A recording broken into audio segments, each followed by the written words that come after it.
guys, so ngayong umaga maglilipat lang na kami ng mga sisiw.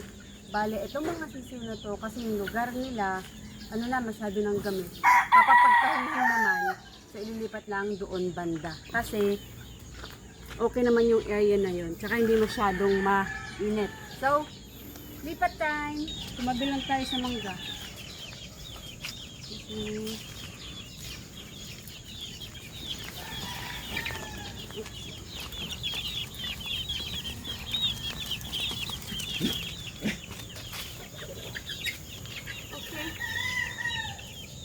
Natakasan ako guys.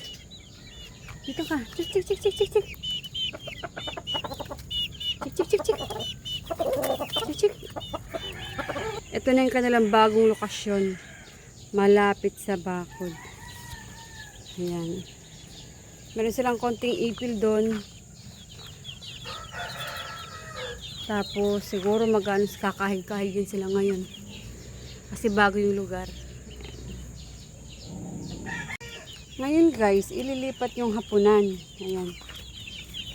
Para isang lugar lang sila na hahapon dito banda. Kasi para pag magkatol, isang space lang yung katol, 'di ba? Nagkakatol kasi kami kasi masyadong malamok pa. Ayan. Busy sila magkakakalkal, mababait yan. Busy sila, aking bulik. Hello.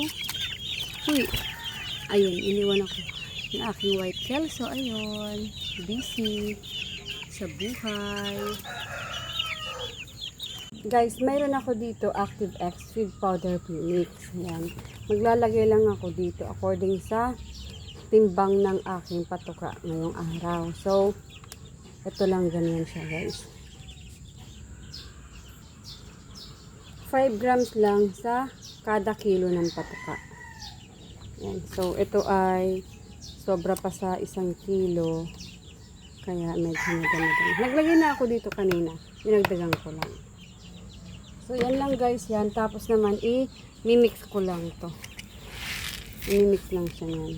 Tapos maya-maya magpapakain na. Pero, unahin ko na muna to kasi nag-aantay na yung mga bagong lipat na sisiw.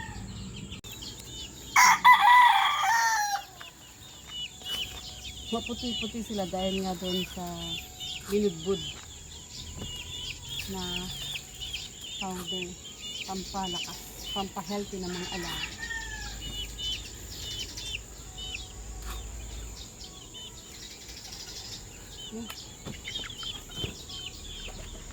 Tapos pag mag-ingay sila, magdagdag na lang ng pagkain. Ito na. Ay, wait lang. Wait lang, God. May sumakay, kaya natabi yung pagkain. Next naman, dito sa kabila.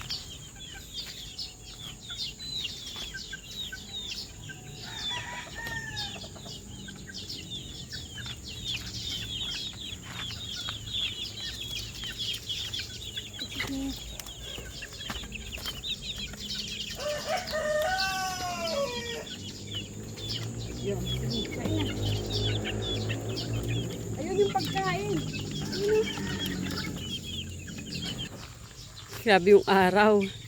Ito, natatakpan sila ng lilim ng mga puno. Ayan. At saka, syempre, lilim din ng punong mangga mamaya. Gaganito na yan. Mahogany. Gagatinta yan. Yan. So, malilim pa. Pero mamaya, magkakaroon dyan ng init. Dahil sa umagang araw, pang umagang araw, sikat ng araw. Ngayon napapampanan pa sila, natatakpan pa sila. Pero mamaya, pag lumipat na yung araw, yan na yung lugar nila. Tapos may space kasi yung katol ilalagay dito. 'Di ba? Kaya yung kanilang hapunan nandito na side. Para yung kanilang katol isahan lang sila. Usually kasi, dyan lang din naman sila, humahapon lang sila, wala namang umiiba ng lugar or nag-iisa paggabi. Sama-sama yan sila. Kailangan safe ang mga alaga sa lamok para iwas malaria. Okay naman yung lugar nila. Tingnan nyo guys. Ngayon guys, yung kanilang pagkain, mayroong powder na ginamit natin, vitamins, tapos naman yung kanilang tubig, yung kanilang inumin, plain water lang, plain fresh water lang.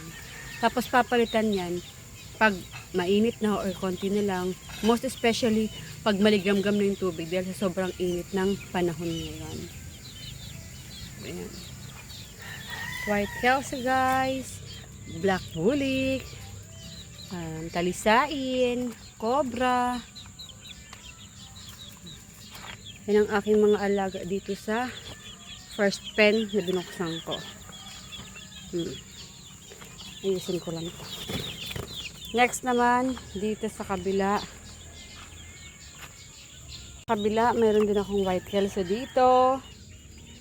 Talisayin, bulik, at butcher. Yan. Yan sila guys. Fresh water lang din ang kanilang inumin dito. Same lang. Pag nagpapakain, isahan lang na mix. Tapos pag inumin, isahan lang din na mix. Para, syempre, meron pa tayong ibang maasikaso. Maliban na lang kung kailangan talaga nilang mag-ibang medication, ganyan. So, isahan lang silang vitamins, isahan lang silang pagkain. Guys, yung bagong lugar nila, di ba yun? Medyo masilaw lang yung araw. Mula sila dito. Oh, gamit na kasi to eh. Ayan.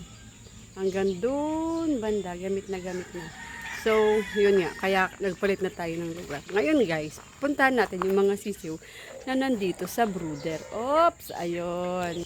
So guys, ito na yun. Ililipat na natin sila doon sa, kung baga, ibababa na tong mga manok na to. Malalaki na to eh. 2 batch yung nandito. Yung isa, yung talagang original na mga sisiw. Ayan sila, no? Yung maliliit na yan, yan yung pinaka-original na mga sisiw dito. Ngayon, yung malalaki na to, yung 5 na to, ay mga sisiw yan na kasabay ng mga manok, mga sisiw na nilipat natin sa kabilang pen. Ngayon, dahil sa sobrang maliliit pa sila, hindi sila makaporma sa pagkain, pag-inom doon sa pen. Kaya ang ginawa namin, ilipat namin sila dito. Sila ang naging kasama ng mga maliliit na to. Yan. Hindi yan sila bansot guys ha. Itong maliliit na to. Hindi yan bansot. Kundi magkaibang batch yan sila. Yung aking white kelso dito, mayroon lang siyang, ayun o. Kasi yung kanyang buntot na umpisahang tukain, ngayon tinutuka-tuka na nila. Ngayon nilagyan namin ng gamot para hindi na siya tukain, para hindi naging malasa yung kanyang buntot. So hindi na siya pag-iinteresan, di ba? Yan ang istorya dito. Guys, di ba ito ibababa na? Di ba sila ibababa na? Syempre pag mayroong ibaba, mayroon naman lilipat. Itong mga bunso sa aming bakuran. Yan. Mababait yan sila guys. Mababait. Kontra dun sa kabila. Yan. Mababait yan sila. Ito ay anak nila Batman. Sabi ko mababait, tinutuka mo. Ikaw talaga, pasaway ka. Yan sila. Mga anak to ni Batman tsaka din Lady Blue. Isang Mitra at tsaka isang Spider Gray. Diba guys? Siyempre kay Barangay Dona yun. Pinidyo na natin. Ayan. Ganyan na kalalaki yung mga sisiyo. Tapos, sila dahil malalaki na at hindi na rin naman gumagamit ng warm light or mainit pa na ilaw. Tapos binubuksan na rin natin sila dito para magkaroon sila ng magandang ventilation. So, ililipat na natin doon sa kabila.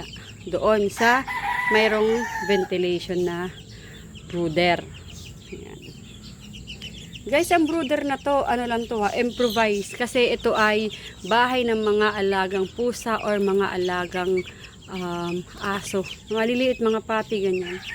In-improvise lang yan. Nilagyan lang yan ng plastic. Ganyan lang siya, oh.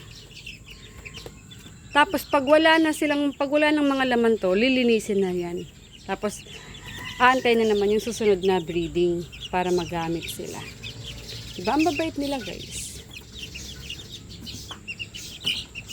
Ayan, guys. Settled na ang aking mga alaga. Ayan. Tapos, meron na silang inumin, meron na silang pagkain. So, guys, salamat sa pagsama sa akin sa paglilipat ng mga alagang sisiw. Hanggang sa muli. See you!